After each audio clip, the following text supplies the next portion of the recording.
I just hung up with the dealer, and I got some good news, I guess. Um, just straight up, if you've been waiting a while, get your dealer on the phone and put pressure on them to figure out what they can do and what options you can change to get your vehicle delivered faster. I emailed this dude earlier in the week, and he kind of blew me off, saying there's no specific things that are holding your truck up. It's just general supply chain issues. And I'm like, man, what I'm reading online, the comments people are leaving on my videos, I know that's not true. So I sent another message back saying, hey, can I swap to a 350? Would that change it? You know, I referenced some other stuff. And then he finally gives me a call today. And I even mentioned the 350 because if you're looking at towing a lot, you have to pay attention to the Tremor package. The Tremor package, and it's not just towing, it's payload. The Tremor package does drop your payload down quite a bit. So if you have a heavy fifth wheel that's going to be putting quite a bit of weight into your bed, you're going to end up overloaded pretty quick. So if you're looking at a 250 Tremor and you plan on towing a lot or you need that payload capacity, you might want to look at the 350. It takes off quite a bit. Um, I mean, it is what it is. You just need to be aware of that. Um, I was just reading a story how someone and made that mistake where they had quite a heavy. I mean, overall the fifth wheel wasn't heavy; it just had quite a bit of tongue weight. You know, they had the generator and all that stuff in the front, and it just by the time they put the weight into the bed and you added the passengers, they go across a cat scale and they're overloaded. Um, you just got to keep an eye on that. So I threw it out there. Like I don't need a 350 for what I tow right now, but if it gets me in a truck 6 months sooner, I would have done it. This sparked a conversation and made him call me. And he goes, "Oh, I went and talked to our specialist here that knows all about the trucks." And I'm like, "Well, I'm happy you sold me a $80,000-$90,000 truck and you don't know crap about it." So, which that was my experience when I was naming off the packages and this and that. It's like I knew more about this guy, about the truck than this guy did. But the second email actually triggered him to go talk to somebody about it. The feedback was get rid of the bed liner, get rid of the bed cover, get rid of the gooseneck and fifth wheel prep, get rid of the heated rear seat, get rid of the winch. Get rid of those 5 items. They believe that they can get my truck built significantly faster. Um, Specifically, the bed cover and the spray and bed liner are major holdups right now, they said. So if you're waiting on a truck and you have those items, get your dealer on the phone. If you want to get your truck faster, 86 those items. Look, you can get that stuff aftermarket. You can get an X-Tane cover. I can probably go to 7-Eleven and get a spray and bed liner right now. I mean, this stuff's pretty common aftermarket now. That was my issue with the truck, though. For once, I wanted to buy a truck where I didn't have to go aftermarket. The Tremor kit's nice. I don't need to go get a lift kit and custom wheels.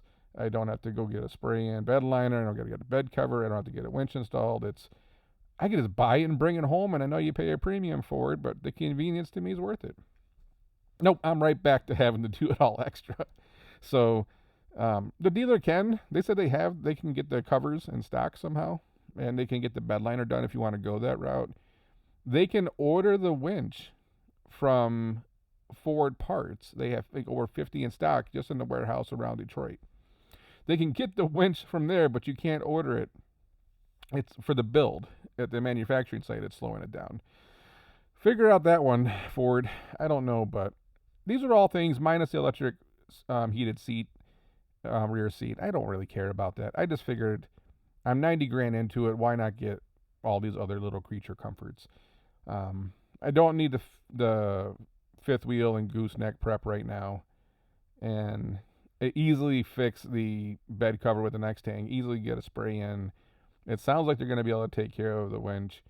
This is all stuff that, why do I want to wait? Who knows, another 5 or 6 months? And this is all stuff I could fix pretty quick. So the supplement heater, if you get the Power Stroke, doesn't seem to be slowing down the builds, even though it's no longer an item on the website.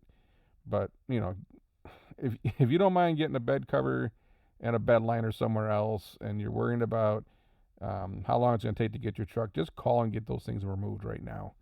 That seems to be the best way to go. It's just one of those things that the sales rep just kind of blew me off the first time. Like, it's just general supply chain issues. And if I didn't go back a second time and put pressure on him, this phone call probably never happens. In a couple more weeks, I probably would have got irritated and stopped by the dealer. Like, what are we doing? Like this, I need something, right? I understood this wasn't going to be a fast build given the state of the world and the economy and supply chain. I get it, but can you just give me something? Can you give me a rough date? Can you give me a rough idea?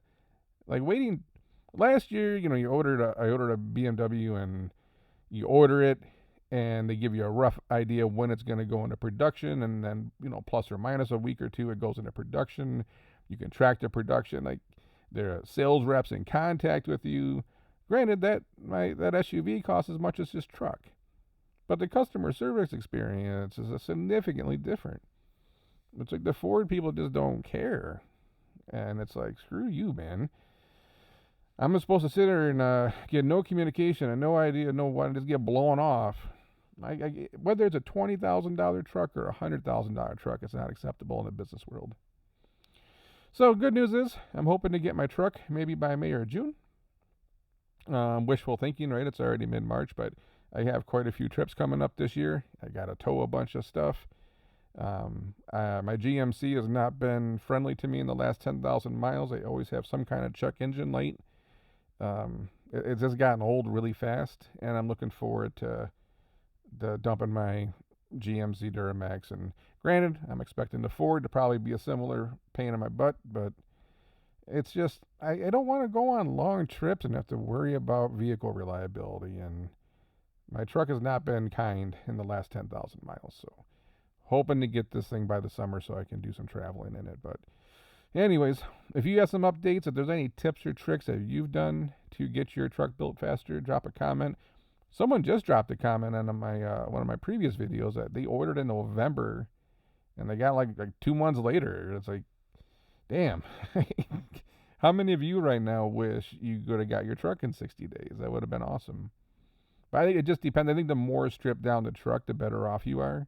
If you're getting a Platinum or King Ranch, if you're getting the Tremor, if you're trying to get adaptive steering, the more creature comforts, the more technology, the more accessories, the more you're screwed. The dealer also said the vehicle allocation has been very small, and they might get a call and say, hey, you're getting like 2 Super Duty allocation for this month, and I'm pretty high up on the priority list.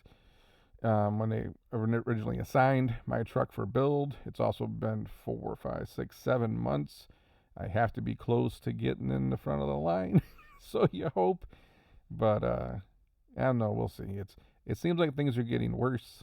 I keep talking on other episodes, if you follow my channel, about other supply chain issues. I was trying to get a Owen and Cummins generator for toy hauler. Those generators are 6 months out right now. You can't even find those portable Honda generators. If you're looking at a Polaris Razor, the only one you can order right now is an XP1000. The rest of them, the dealers are like, we can't even order anything. Ken and I did an episode on how Rolexes are sold out for like 2 years. Not that you need a Rolex, but when you go poking around, I got audio equipment on order since November because of the chip shortage. I can't get studio equipment for one of my studios. It seems like everywhere I go, there's this massive backlog of things you just can't buy, whether they got an engine in them or a semiconductor. I remember last year, jet skis were sold out around here. So it's like, where are we going with this? Is this really going to get any better? It's either wait and hope you just wait, order your truck after this thing calms down, or hell, try to get your hands on a truck now, because if things get worse, you just might not get your hands on one. I don't know. Anyways, if you got any tips or tricks on how you get your truck faster, drop a comment below. Until then, I'll catch you on the next one.